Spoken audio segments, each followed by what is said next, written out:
네, 안녕하세요. 인스비 TV 소셜랩의 유승권입니다. 박수.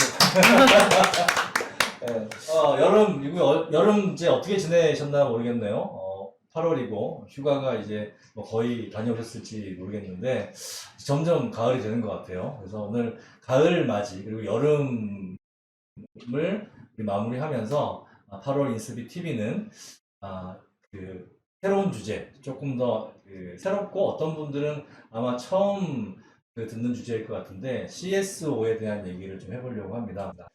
두 분 인사하도록 하겠습니다. 우리 지난번에 저희가 이제 책 나왔을 때 한번 네. 왔었잖아요. 네. 그래서 책 나온 이후에 또 오늘 CSO 특집으로 오늘 모셨습니다. 신지연님 나오셨습니다. 네, 안녕하세요. 네, 본인 소개. 네. 웰로에서 CSO를 맡고 있는 신지연입니다. 오히려 중요한 이야기를 오늘 굉장히 중요한 이야기를 해볼 텐데 과연 이 기업의 지속 가능성은 무엇을 의미할까요? 근데 되게 어려운 그렇죠, 질문이신데. 어렵습니다. 어려운 질문이라서 드렸습니다. 네. 왜냐면 베스트셀러 작가시니까. 네, 그럼요. 제가 원래 이제 웰로 들어갈 때 CO로 제안을 받았어요. 그래서 원래는 이제 오퍼레이션 그런 임원을 좀 부탁을 받았는데 제가 오히려 그 안정건 CSO님으로부터 동기부여를 받고 나는 CSO를 하고 싶다 해가지고 그 치프 서스테너빌리티 오피서로 이제 포지션을 만들어가지고 들어갔거든요. 그래서 제가 처음에 이제 저희 대표님한테 CSO가 하는 역할에 대해서 오히려 설명을 해줬는데 이 지속 가능성 책임이다라고 하는 것은 비즈니스 지속 가능성이랑 그리고 사회적 책임을 같이 보는 사람이다. 비즈니스 지속 가능성과 사회적 책임을 같이 보는. 같이 봐야 되는 사람이어서 둘 다 하겠다. 라고 얘기를 하고 들어가서 정말 다 하고 있습니다.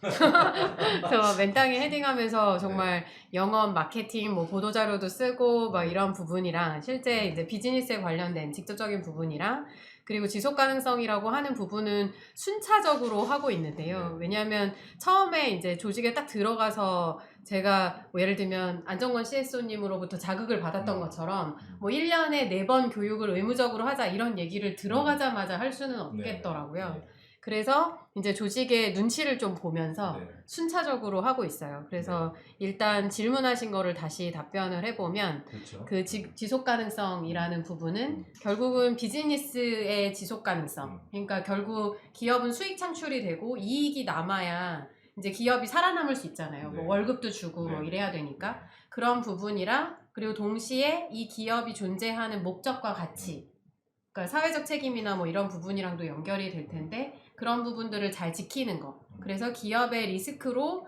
발생하지 않도록 하는 거. 그 두 가지를 잘 밸런싱 하는 것이 CSO의 역할이자 지속 가능성이 아닐까 생각합니다. 먼저 우리 웰로죠. 웰로의 CSO님이신 신지연님께서 특히나 이제 오늘 이렇게 콜라보를 한 것도 한번 설명을 좀 해주시고요.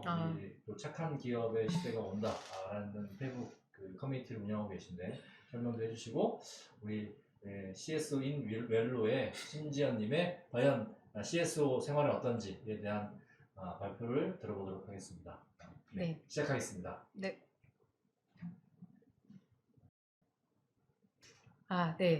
오늘 콜라보로 진행을 하게 됐어요. 그래서 이 콜라보의 배경은 제가 착한 기업의 시대가 온다라고 하는 페이스북을 2018년부터 운영을 하고 있거든요. 그래서 처음에는 제가 공부하려고 만들어 놓은 그룹이에요. 그래서 매일 이제 관련된 뉴스나 뭐 이런 것들을 보는데 그게 이제 흘러가기 때문에 이걸 좀 어디다 쌓아놨으면 좋겠다 해가지고 그룹을 만들어서 이제 뉴스를 클립하는 용도로 썼는데 그래서 인원이 거의 한 100명 정도 늘 때까지가 굉장히 오래 걸리고요. 특히 한 500명 정도가 몇 년 걸렸습니다. 근데 ESG의 바람을 타고 갑자기 인원수가 폭증을 하더니 그래서 1000명 단위로 그래도 제가 이제 운영하고 있는 커뮤니티니까 뭔가 의미 있는 것들을 해봤으면 좋겠다라고 해서 알쓸신작, 알아두면 쓸데있는 지식들을 모아가지고 이제 게스트분들을 초청해가지고 이런 온라인 세션을 진행을 해봤어요. 그래서 유승건 센터장님도 그때 1회 때 오셔가지고 이제 발표를 해주셨었고요. 그래서 오늘은 이제 CSO 특집으로 인스비랑 같이 한번 해보자라고 해서 제안을 드렸고 수락을 해주셔서 오늘 인스비와 그 착한 기업의 시대에 콜라보로 진행을 하게 됐습니다. 그래서 저는 이런 사람이에요. 안녕하세요, 신지연입니다. 라고 했는데요. 제가 1월 달에 이제 한 권으로 끝내는 ESG 수업이라는 책을 내서 지난번에 인스비에 한번 출연을 했었고요. 그리고 현재는 맞춤형 정책 추천 관리 신청 서비스 스타트업 웰로에서 CSO로 일을 하고 있습니다. 그리고 뭐 포린이라든가 뭐 이런 데 기고도 했었고요. 그래서 제가 처음에 이제 제 소개를 드린 이유는 제 커리어의 전환에 대해서 궁금해하시는 사전 질문들이 좀 들어와가지고 그 내용을 먼저 설명을 드리려고 제 프로필을 한번 띄워드렸어요. 근데 지금 제가 CSO라는 포지션이 가기까지 과거에 어떤 일들을 했는지 궁금해하시는 분들이 계시더라고요. 그래서 크게 3단계로 나누어 보았습니다. 그래서 첫 번째는 2011년 제가 기업에서 글로벌 IT 기업에서 CSR을 처음 하게 된 시기예요. 그래서 이걸 하게 된 배경은 그러니까 글로벌 IT 기업에서 원래 마케팅 앤 커뮤니케이션 조직 안에 CSR이 있었어요. 그래서 마케팅 전문님께 다이렉트로 리포팅하는 조직이었고요. 그때가 그 IBM이 100주년 되던 해였습니다. 그래서 원래 이제 100주년 되던 해가 그냥 자체적으로 셀러브레이션, 축하 파티를, 생일 파티를, 자축 파티를 할 것이 아니라 우리가 아직 여지껏 기업이 100년 동안 존재할 수 있었던 이유는 우리 사회에서 우리한테 기여를 해줬기 때문이고 이제는 우리가 돌려줘야 되는 시기다라고 해서 전 세계 40만 명 임직원들이 최소 8시간씩 사회공헌 활동에 참여하도록 하는 아주 큰 이니셔티브가 있었어요. 그래서 전 세계 임직원들이 참여하게 하려면 활동을 엄청 많이 만들어야 되잖아요. 그래서 일이 많아지는 시기니까 저희 마케팅 전무님이 너 한번 해보지 않겠냐 해가지고 제가 CSR을 시작하게 됐습니다. 근데 할까 말까를 뭐 금요일 날쯤 말씀해 주시면서 월요일 날 알려달라고 하시더라고요. 근데 주말 동안에 이거를 할지 말지 고민하는 게 아니라 내가 이거를 하면 무슨 프로그램을 해볼까? 이 고민을 제가 혼자 하고 있더라고요. 그래서 어차피 100주년이라는 게 제가 사는 동안은 다시 안 올 것 같아가지고 그냥 해보자. 하고선 아니면 다시 가면 되지. 그래서 원래는 제가 마케팅 프로페션으로 이제 커리어를 하려고 하다가 갑자기 CSR로 전환되게 된 계기가 100주년 때문이었습니다. 그래서 이제 100주년으로 갑자기 이제 CSR을 하게 됐고요. 처음에 제가 아무것도 몰랐거든요. 그래가지고 CSR, 뭐 사회공헌, 뭐 지속가능 경영 이런 것만 붙으면 온갖 세미나를 다 다녔어요. 왜냐하면 외부에서 인터뷰 요청이나 그런 세미나 발표 요청 이런 것들이 많이 들어왔어요. IBM이 100주년이어서 뭐 셀러브레이션 오브 서비스 같은 이니셔티브도 있다고 하는데 이런 것들을 좀 잘 발표해 줄 수 있는 사람을 찾는다라고 하면 한국 IBM에선 저밖에 없었기 때문에 저한테 다 요청이 오는 거예요. 근데 발표를 하려면 제가 잘 알아야 되잖아요. 그래서 빠른 시간에 빨리 배워야 했기 때문에 외부 세미나, 외부 커뮤니티 뭐 이런 것들을 정말 부지런히 다녔습니다. 그래가지고 커리어 전환을 하고 되게 짧은 시간 동안에 공부를 빡세게 했다 였고요. 근데 제가 원래는 한 2년 하다가 마케팅으로 돌아가야지 그랬는데 생각했던 것보다 CSR이라는 것이 굉장히 다이나믹하고 배울 것이 많고 재미가 있더라고요. 왜 그랬냐면 제가 오기 전에는 그냥 뭐 헌혈이라든가 이런 시혜적 활동을 하는 거겠거니라고 생각을 했었어요. 근데 막상 와보니까 비즈니스랑 연관해서 뭔가 프로젝트를 만들어내고 같이 뭐 정부기관이랑 뭔가 수행을 한다거나 하는 것들이 너무 신나고 재밌는 거예요. 그래서 하다 보니까 10년을 넘게 했더라고요.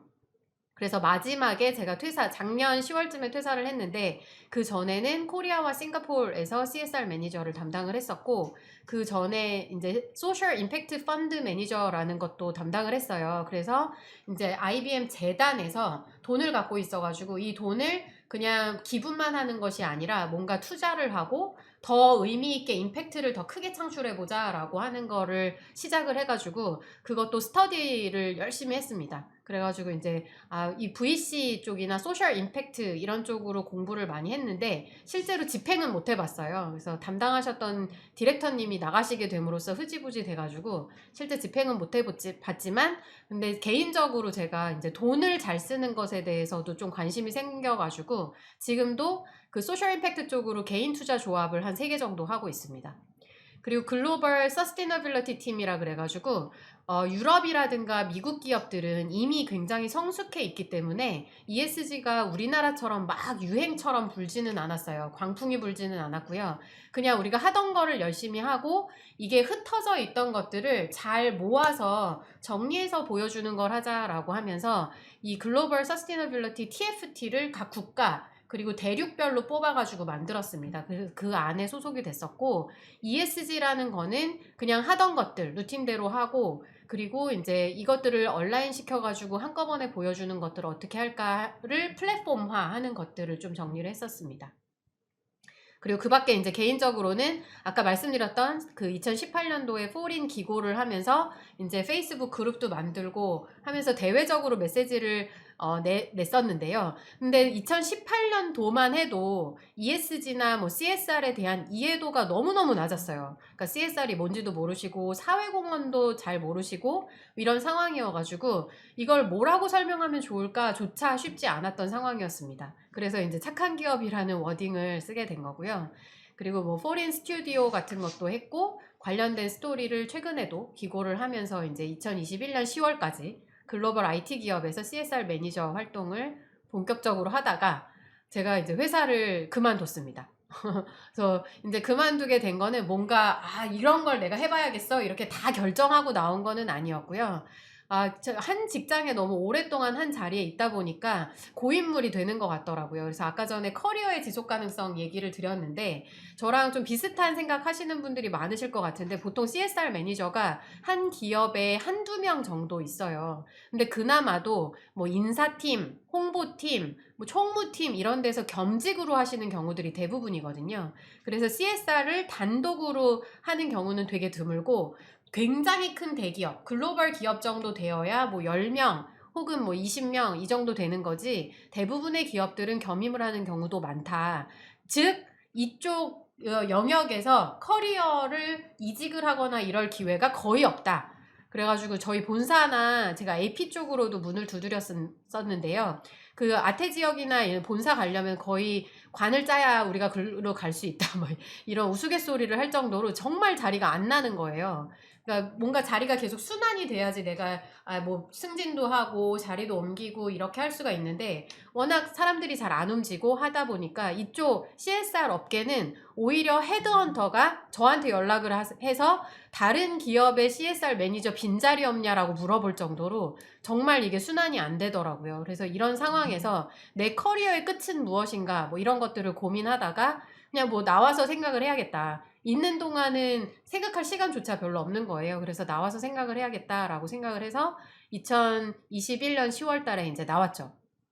그래서 나와가지고 그러면 ESG로 뭔가 먹고 살아야겠는데 ESG 관련된 걸 뭘 하면 좋을까 해가지고 여러 가지 비즈니스 모델을 좀 태핑을 해봤어요. 근데 이제 먹고 사니즘이죠. 제가 이걸로 생계 유지를 해야 되니까 첫 번째로는 데이터 플랫폼을 해볼까? 근데 이미 많이들 하고 있더라고요. 특히나 이제 대기업의 SI사들이 많이 달려들었어요. 그래서 이미 하고 있었고 그리고 ESG 브로커를 해볼까? ESG라는 것이 이제 한 기업이 단독으로 할 수 있는 것이 아니기 때문에 그 생태계를 연결해주는 역할을 내가 알고 있었던 네트워크를 통해서 할 수 있겠다. 라는 생각을 좀 했었고 그리고 마지막에 제일 관심을 보였던 게 어차피 대기업들은 뭐 법무법인이라든가 회계법인의 컨설팅을 많이 받으니까 제가 들어갈 수 있는 영역은 아닌 것 같고 스타트업이나 중소기업들이 초기부터 ESG를 체계를 갖추고 성장을 하는 거에 도우면 의미가 있겠다라는 생각을 했는데 문제는 이제 스타트업들이 정말 막 유니콘이 되어 있지 않는 이상 ESG를 뭔가 컨설팅을 받고 그러기가 쉽지가 않으시더라고요. 근데 제가 대표님 몇 분을 만났는데 ESG가 뭔지 설명을 드리느라고 막 1시간씩 지나는 거예요. 그러다 보니까 이런 거를 좀 쉽게 빨리 알려드릴 수 있는 방법이 뭐가 있을까 하다가 책도 쓰게 됐습니다. 그래서 책은 제가 최대한 이제 실용서로 썼어요. 그래서 좀 작은 조직에서도 요거를 읽고 실용적으로 내재화하실 수 있도록 써보자. 그래서 그냥 개념적인 부분을 너무 하이라이트 하지 말고 이걸 좀 더 조직에 적용할 수 있는 방법론적인 부분들을 써보자라고 해서 조금 차별화했는데 반응이 조금 좋았습니다. 그리고 관련된 내용으로 지금도 저는 공부를 계속하고 있는데요. 왜냐하면 ESG라는 것이 환경, 사회, 거버넌스가 너무 영역이 넓기 때문에 이걸 다 아는 전문가는 전무하죠. 그래서 저도 지금 계속 공부를 하고 있는데요. 특히나 이제 ISO 쪽으로 공부를 좀 많이 했었어요. 그래서 ISO가 워낙 이제 세분화돼서 체계화되는 과정들을 다 다뤄주기 때문에 아, 이런 쪽으로는 이런 부분들을 봐야 되는구나에 본인의 이해도를 위해서 공부를 많이 했었던 부분이었습니다. 근데 생각보다 기간이 되게 짧았어요. 저도 이 기간이 얼마나 될지를 모르고 보냈었는데 불과 한 3개월 만에 취업을 하게 됐습니다. 그래서 2022년 1월 10일자로 최고 지속 가능성 책임 임원으로 스타트업에 들어가게 됐고요. 제가 이 들어가게 된 배경은 뒤에도 말씀드리겠지만 노을 CSO님의 영향이 지대했습니다. 이유는 제가 책을 쓰려고 노을에 인터뷰를 갔었는데요. 그때 노을에서 이제 말씀해주신 내용이 한 1시간 정도 동안 말씀해주신 내용이 너무 감동적이었고요. 그 감동적이었던 내용 중에 원래는 제가 창업을 해볼까 이런 생각을 하다가 아, 내가 굳이 회사를 직접 세우지 않더라도 CSO로서 기업의 지속 가능성을 책임질 수 있는 역할을 한다면 이 기업에서 내가 배운 것들을 토대로 다른 기업에 알려주는 역할을 하면 월급은 여기서 받고 그리고 수익이 계속 유지가 안 되더라도 스타트업이라든가 중소기업에 알려주는 역할을 돈을 많이 받지 않고도 할 수 있겠네 라고 해서 되게 좋은 방법이라고 생각해서 이제 스타트업에 조인을 하게 됐죠. 그래서 처음에 저희 대표님한테 부탁드렸던 게 저는 우리 웰로를 지속 가능하게 만드는데도 최선을 다하겠지만 웰로뿐만 아니라 다른 기업에 제가 경험한 것들을 알리는 역할도 앞으로 계속 하고 싶습니다 라고 말씀을 드리고 들어가게 됐습니다. 그래서 제가 저 스스로 붙였던 별명은 Sustainfluencer예요. 그래서 Sustainability, 지속가능성 플러스 인플루언서라고 해서 지속가능성에 영향을 미치는 사람으로서 계속 보이스를 내고 그런 관련된 좋은 기사를 발췌해서 소개하고 그리고 좋은 기업들을 알리고 그리고 나쁜 기업들은 어떤 부분을 개선해야 되는지 이런 것들을 계속 목소리를 내는 역할을 하려고 노력하고 있습니다. 근데 현실은 녹록지 않았어요. 왜냐하면 처음에 제가 딱 들어가자마자 이제 직원분들한테 막 소개를 하잖아요. 그래서 10명 정도 됐었는데 제가 명함에 CSO 이렇게 약자만 딱 찍혀 있더라고요. 그래서 저는 CSO입니다. 저를 뭘로 알고 계시나요? 그랬더니 저희 CTO님이 치프 세일즈 오피서 아니셨어요? 그러시는 거예요. 그러니까 그 정도로 내부 직원들도 제가 치프 서스테너빌리티 오피서라는 걸 아예 모르고 계시더라고요. 저희 대표 빼고는. 그래서 현실은 녹록지 않았다. 그리고 들어가 보니까 영업과 매출을 책임지는 사람이 저랑 대표밖에 없는 거예요. 그래서 이제 돈을 벌어와야 되는 굉장히 현실적인 문제에 부딪히게 된 거죠. 근데 제가 돈을 벌어와야 되는 상황인데 거기서 저희 임직원들은 모두 1년에 4번 필수적으로 지속가능성 교육을 받으셔야 되고요. 뭐 이런 이야기를 할 수가 없는 상황이었던 거예요. 그래서 스타트업의 ESG는 냉정과 열정 사이 현실과 지속가능성 사이에서 끊임없이 고민을 하는 그런 상황이 되더라고요. 그래서 지금도 고민을 굉장히 많이 하고 있고 현실적으로 할 수 있는 것들을 약간 스텝 바이 스텝으로 하고 있는 상황입니다. 그래서 제가 들어간 기업은 그래도 다행히 좀 공공성이 강한 기업이에요. 그래서 예비 사회적 기업이고 제가 처음에 들어가게 된 배경은 간병살인이라는 것이 이제 사회적으로 큰 이슈가 되고 있었는데요. 간병살인이라는 건 27살 청년이 있었는데 자기 아버지가 이제 움직일 수 없는, 거동을 할 수 없는 치매 노인이셨던 거예요. 그래서 이분을 간병하자니 일을 하자니 간병을 못하고 이런 아이러니한 상황이어서 외삼촌인가 삼촌한테 이제 돈을 받으면서 생계를 유지하다가 마지막으로 문자 메시지로 삼촌 2만 원만 줘 쌀 사게 이런 문자를 보냈고 아버지가 스스로 죽음을 택하셔서 이제 문을 닫고 들어오지 마라 라고 해서 돌아가셨는데 그게 이제 그 보호자로서 간병 살인으로 돼가지고 그때 한창 국민청원이 올라왔었어요. 신문고에 올라와서 그 형벌을 줄여달라라는 걸로 이제 사람들이 많이 신문고에 올려서 그런 이슈 제기를 했던 상황이었는데요. 제가 웰로 대표한테 이제 오퍼를 받았을 때 생각했던 부분은 이게 만약 정책으로부터 소외받는 사람이 없도록 내가 받을 수 있는 정책 혜택을 제대로 알 수 있으면 너무 좋겠다. 우리나라는 모든 정책들이 신청주의이기 때문에 그걸 제대로 알 수 있도록 알려주는 역할을 스타트업에서 하면 의미가 있겠다라는 취지에도 공감이 됐고 궁극적으로는 ESG라는 것도 저희가 웰로비즈라고 하는 기업형 서비스도 이제 런칭을 할 계획이 그때 당시에도 있었기 때문에 ESG라는 것도 연계될 포인트들이 있겠네라는 판단이 들어서 조인을 하게 됐습니다. 그래서 지금은 뭐 기업의 CSR도 좀 연계가 돼 있어요. 왜냐하면 수혜자 입장에서 봤을 때는 뭐 정책이든 CSR이든 본인이 뭐 장애인으로서 혹은 사회적 약자로서 받을 수 있는 혜택들을 이제 알려주는 거기 때문에 뭐 크래프톤이나 토도웍스 이런 것들과도 협업을 논의하고 있는 상황입니다. 그래서 저의 긴 스토리를 말씀을 드렸고요.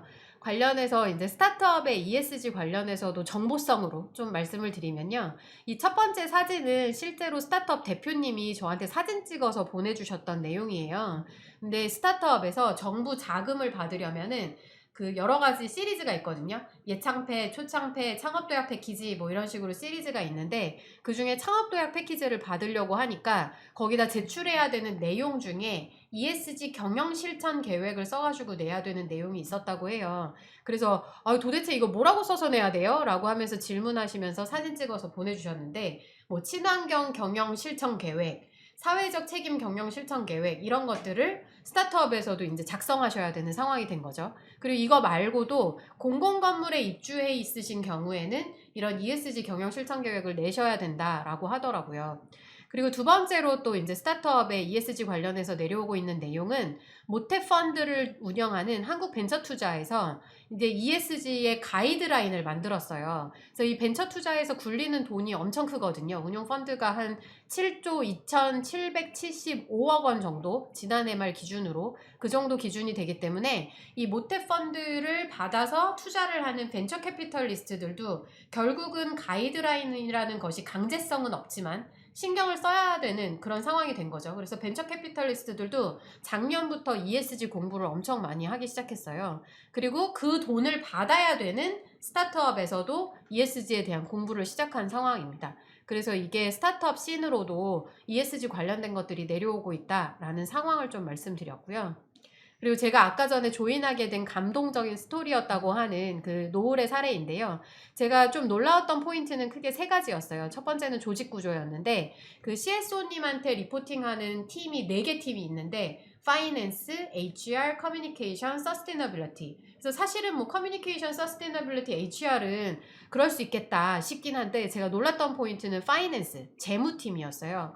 왜냐하면 제가 소위 되게 선진화되어 있는 글로벌 기업을 다녔음에도 불구하고 파이낸스가 CSO한테 리포팅하는 거는 처음 봤거든요. 왜냐하면 예산 승인 받는 게 제일 힘들어요. 그래서 기업에서 CSR이나 뭐 사회공헌 어떤 지속 가능성에 관련된 것들을 하려고 할 때 단기적으로는 그 이익 창출이라든가 이익 극대화랑 상충되는 경우들이 되게 많은데요. 그때 파이낸스의 승인을 받기가 너무 힘든 거예요. 근데 오히려 노을은 파이낸스가 서스테너빌리티한테 리포팅을 하게 됨으로써 지속 가능성을 우위에 둔 의사결정을 하시는 게 되게 부럽더라고요. 그래서 이 조직 구조와 프로세스를 이렇게 만들어 놓을 수 있구나 이런 포인트가 되게 놀라웠고, 그리고 두 번째로는 전 직원이 지속 가능성에 대한 의무 교육을 1년에 4번을 받으시면서 기본적으로 스탠다드가 되게 높으시더라고요. 그래서 투명하게 일주일에 한 번씩 타운홀 미팅을 전 직원 100명이 넘는 전 직원이 다 같이 하고, 그리고 4회 의무 교육을 받으시면서 그거는 노을답지 않다라고 건강한 커뮤니케이션을 할 수 있는 조직 문화를 갖춰 놓으셨던 것도 매우 인상적이었습니다. 그리고 마지막으로는 4명의 C랩의 의사결정자가 있으신데요. 이 4분 중에 단 한 분이라도 거절하시는 분이 있으면 이 의사결정을 홀드하고 정말 뜨겁게 토론을 거쳐가지고 합의를 이뤄낼 때까지 의사결정을 미룬다고 하시더라고요. 그래서 이렇게 뭔가 치열하게 논의하고 건강하게 토론하고 투명하게 소통하시는 것들이 굉장히 부러웠습니다. 그래서 제가 웰로 와가지고 이런 걸 해봐야 되겠다 하고선 들어왔는데 처음에 제가 해봤던 거는 제가 들어가자마자 10명이 딱 넘었어요. 그래서 11명 이렇게 됐는데요. 제가 들어가자마자 전체 회의였었던 거를 팀장 회의로 바꾸더라고요. 그래서 정말 팀장들이 그 팀 위클리 미팅에 들어와가지고 내용을 듣고 가서 자기 팀의 실무자들한테 알려주는 거예요. 근데 문제는 이 팀장들이 자기 본연의 업무에 관련된 것만 알려주거든요. 그래서 보아하니까 지금 노을 같은 경우는 100명 넘는 직원이 위클리 미팅을 하는데 웰로는 꼴랑 10명 조금 넘는데 지금 팀장 회의를 하면은 사원급 내지는 주니어 친구들은 우리 회사가 어떻게 돌아가고 있는지를 알 기회가 없는 거예요. 그래서 뭐 한 달에 한 번 들을까 말까 뭐 이런 상황이어서 지금 스타트업 같은 경우는 비즈니스 모델이 엄청 빠른 속도로 변하는데 이렇게 전사적으로 공감대를 갖고 있지 않으면 나중에 되게 삐그덕거릴 수 있다. 부서의 사일로가 발생할 수 있다라고 해서 전 직원 회의로 다시 돌렸습니다. 노을은 100명도 하는데 우린 왜 못하겠냐 해가지고 대표를 설득해가지고 바꿨고요. 그리고 들어가자마자 CTO님을 붙잡고 개인정보 보호나 정보 보안이 굉장히 중요한데 이 부분은 어떻게 챙기고 계시냐 이런 것들을 좀 확인했고요. 그리고 세 번째는 법정 의무 교육이에요. 그래서 생각보다 이게 되게 기본적인 건데 제가 소셜벤처 멘토링 할 때도 좀 깜짝 놀란 것이 안 하고 계시는 곳들이 많더라고요. 근데 저희도 그냥 솔직히 말씀드리면 저희 경영지원팀 그 매니저가 들어와가지고 회의 시간에 저희 대표가 그날따라 없었어요. 근데 그날따라 이 친구가 저희 저 몇 페이지 띄워주시고요. 증명사진 찍어가지고 내겠습니다. 이러더라고요. 그래서 안 된다. 지금 내가 명색이 치프 서스테이너빌리티 오피서인데 이거를 그냥 증빙만 하고 끝낼 거냐? 안 된다. 이거가 나중에 우리 조직이 커지면 우리가 지금 간과하면서 바쁘다고 간과하면서 넘어갔던 것들이 우리의 리스크가 된다라고 해가지고 정말 45분 넘게 성희롱 예방 교육을 모든 직원들이 다 같이 앉아서 들었습니다. 그리고 개인정보 보호 교육도 다 캡처해가지고 이수한 거 확인하고 그랬고요. 이 5가지 교육을 모두 같이 듣거나 각자 들은 것들을 확인하면서 넘어갔는데요. 저는 이렇게 작은 조직일 때 되게 기본적인 것을 챙기는 것이 ESG의 시작이 아닐까 생각합니다.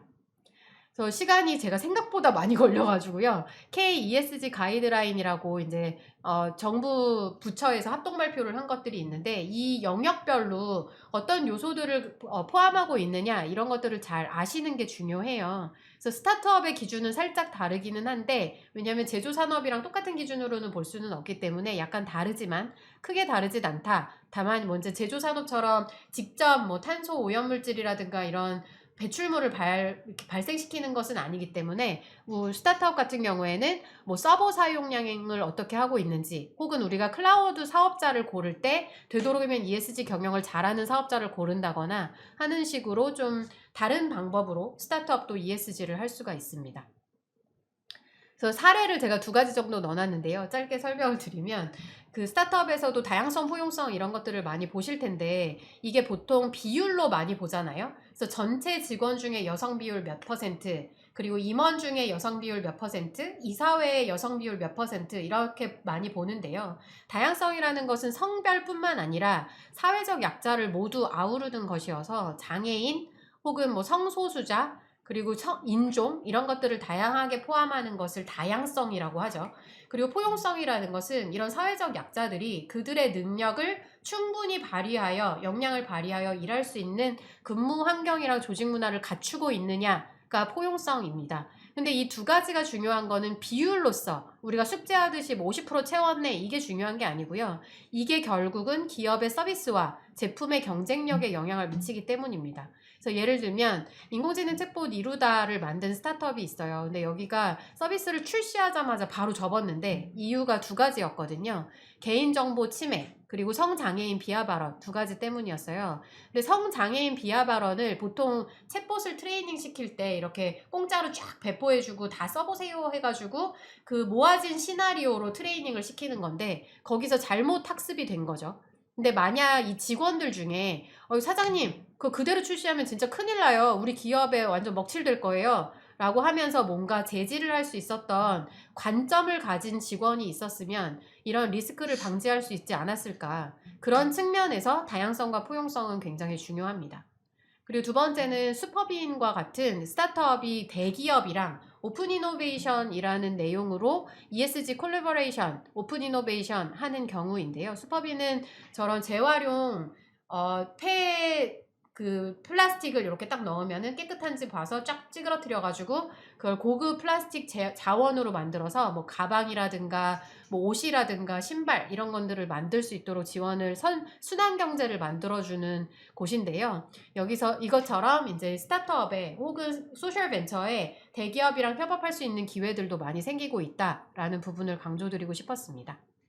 그래서 마지막 차트예요. 그래서 제가 최근에 봤었던 글귀 중에 되게 와닿았었는데요. 우리는 이제 유한 게임이 아니라, 그러니까 정해져 있는 판에서 경쟁을 하는 것이 중요한 게 아니라 무한 게임을 해야 된다. 그래서 경쟁자를 만드는 게 중요한 게 아니라 포용적으로 더 나은 판을 경쟁의 판을 만드는 게 중요하다라는 부분이 와닿았고요. 그리고 그 승패를 하기 위해서는 시장 전체 그리고 대의 명분이 중요하다 이런 말씀을 드리고 싶었습니다. 그래서 무한게임 리더가 지켜야 할 5가지는 보시면 되겠습니다. 감사합니다.